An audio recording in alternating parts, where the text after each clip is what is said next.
Hi there, this is Davia, and welcome to the Dressing Time Post Show. It is Wednesday, December 27, 2023, and tonight I'll be talking about AEW Dynamite. All right, so we got a couple of things to talk about. The main event was the ROH Tag Team title match. It was Samoa Joe and MJF versus the Devil's Mask Men. And I was like, don't tell me this match is going to be like really short because like it was literally like 7 when this match started. So I was like, huh, okay. And so when the match, I guess you can say, started, and then like it shows Samoa Joe in the back, like he got attacked. And the two masked men, you're not gonna tell me that's not Mike Bennett and Matt Taven, okay? And there's a third one that comes out from under the ring and hits MJF with the steel pipe. Yeah, that has to be Roderick Strong. Come on now. And so like the Devil's Masked Men win the ROH titles after they hit MJF with his own heat seeker. Can you believe that? To add insult to injury. And so at the end, the Masked Men come and attack MJF. And then Samoa Joe comes out. And on the screen, it says pleasure doing business with you. And Samoa Joe then attacks MJF. So, and he hits MJF with the muscle buster. So it's so interesting. So this whole story has taken a new twist. But you know what? I still think the devil's Adam Cole, baby.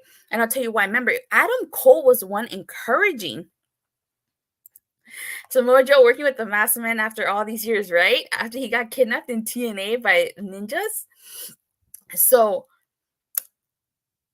Adam Cole was the one who was encouraging MJF to work with Samoa Joe.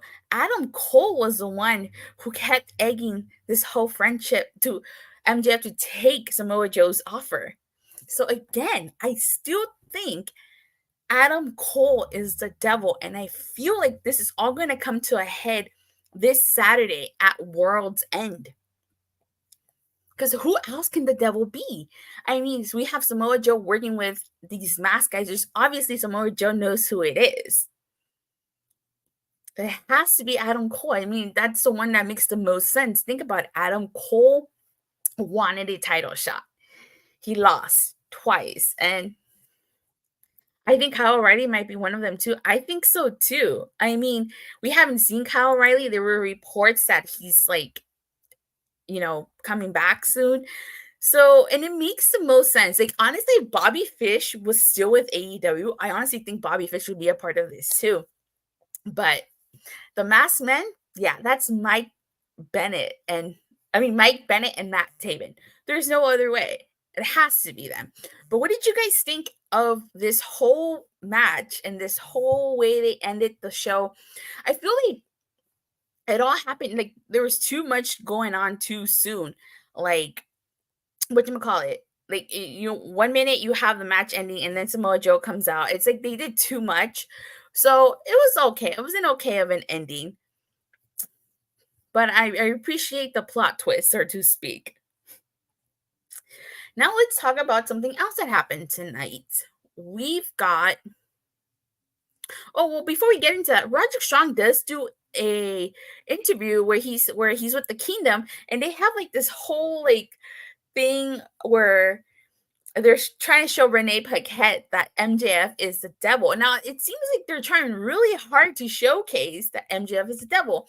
Again, adds to my point. If you're trying really hard to like say that somebody else is something, it's probably because you're guilty. He said he's going to prove that MJF's devil either tonight or Saturday. So like I said, all of this is going to come to a head at World's End. So let's talk about something else that happened. The Don Callis Family Boxing Week celebration. He basically presented everybody in the Don Callis family paintings. Like, everybody got a painting.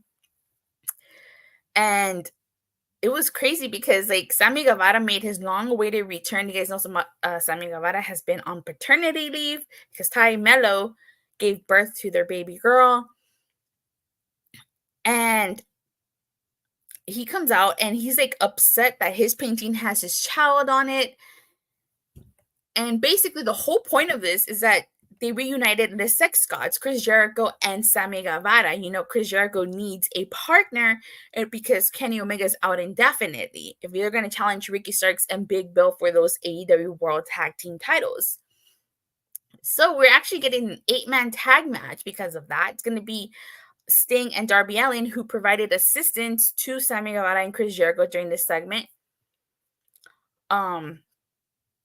Against Big Bill, Ricky Starks, Powerhouse Hobbs, and I think Konosuke Takeshita.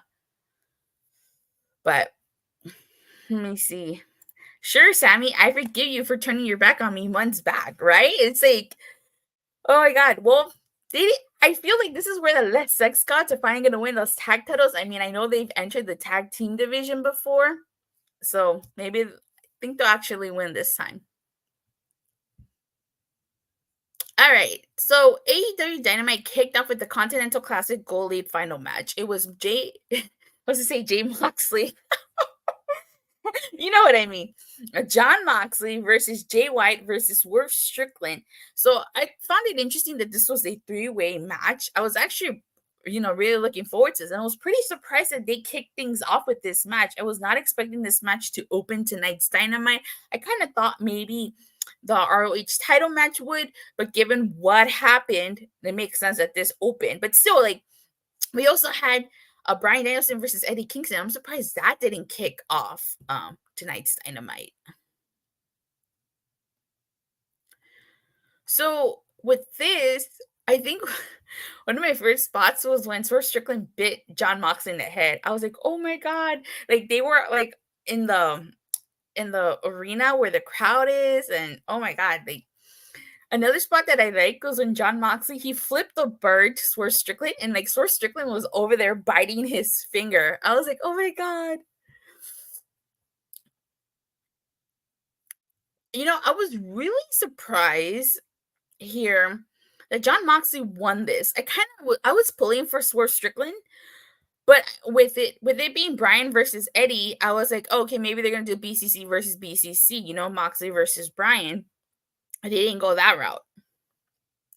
But I honestly feel like this should have been a singles match, John Moxley versus Swerve Strickland. I know adding Jay White just added to the stakes, but Jay White was probably in this match so that he can eat the pin, because it was John Moxley who hit a Death Rider to Jay White.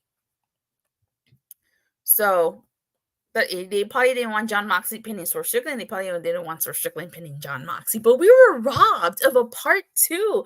I mean, you guys remember John Moxley grabbed a handful of tights to beat Swerve Strickland. We were robbed of a rematch. I'm sure we'll get it.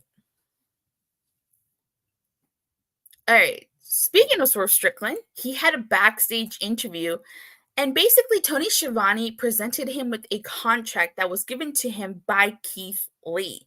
So basically, Swerve Strickland calls out Keith Lee for World's End. And so Fightful Select reports that Keith Lee and Swerve Strickland are finally set to have their match over a year after the team split. They heard earlier this year that there was a tentative idea for the two to face each other in the summer when they teamed together in the Blind Eliminator Tag Team Tournament. A plan for the two to end up working with another at World's End was finalized by Full Gear, and they'll finally get to have that match at World's End. It's very interesting that it's been over a year. This match should have happened a year ago, and it's finally happening now. I'm sure it's going to be a really great match, but damn, it took forever to get back to it. But what are you guys' thoughts on Keith Lee versus Swerve Strickland finally happened? Are you guys looking forward to it? Are you not looking forward to it? Should it happened a year ago? Let me know in the live chat or in the comment section down below. I think that regardless, I know it should happen a year ago, but regardless, I think it's going to be a really good match. All right.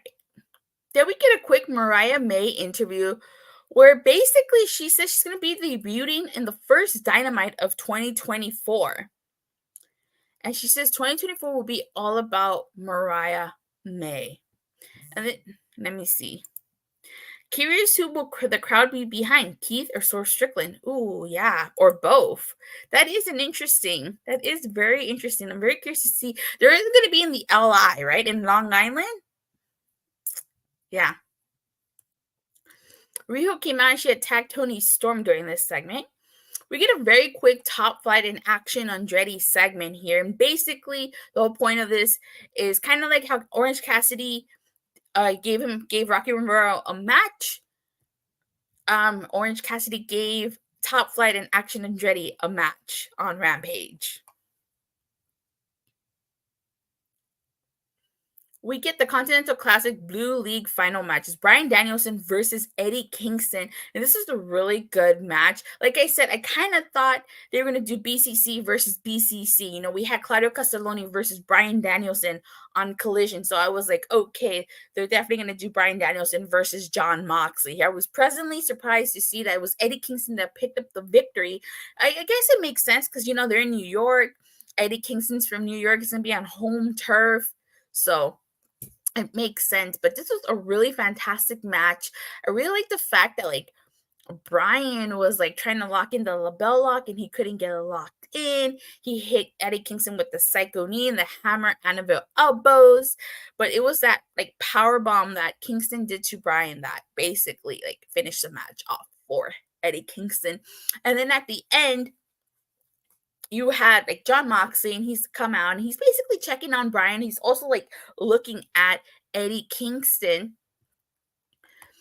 And Jon Moxley like basically tells Eddie Kingston that all he ever wanted was for him to go 100%, that no matter where he goes, everyone loves Eddie Kingston.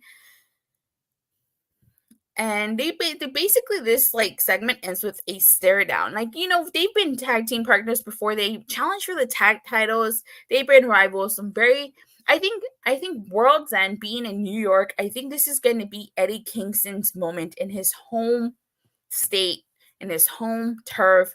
This is his moment.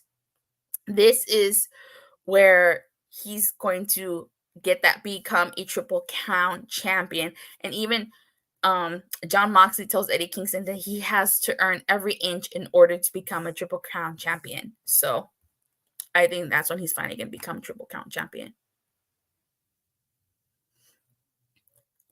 We get a Christian Cage segment. And basically, he and Adam Copeland were supposed to have like a face-to-face, but Adam Copeland just like attacked him. They had the locker room try to separate these guys, you know, and it showed Christian Cage like backstage. He was getting tired of having to wait for Adam Copeland, you know, and when they finally announced Adam Copeland was here, he attacked him. So, you know, I really did like this backstage brawl. So, good segment. We got Kristen. I put Kristen. Oh my God. Kris Statlander versus, I got to fix that. Kris Statlander versus Skye Blue. And this was a pretty decent match. Now, of no surprise, Kris Statlander lost her. I mean, come on. She came out wearing purple Cobra gear. Like, anybody that's seen Dodgebot can tell you that purple Cobra's lost. Okay? And no disrespect to Kris Statlander, but I'm an average Joe Jim for life, okay? Let me know in the comment section if you've seen the movie Dodgeball. Because that's what I'm referencing. Oh my God. So there's a delay vertical suplex to Skye Blue. I actually really like that spot. You know, and speaking, why are they still calling her Skye Blue? I mean, she's wearing all black. She does wear occasionally blue, but shouldn't she be like dark blue? Maybe, what's it like, a darker shade? Cobalt? I don't know. We gotta think of a new name for Skye Blue because she's certainly not Skye anymore. And she's a little darker shade of blue. So maybe you gotta get a Ben Stiller Statlander photo, right? I remember at All Out, like she totally pulled the Zoolander and she did the blue steel. I totally popped for that.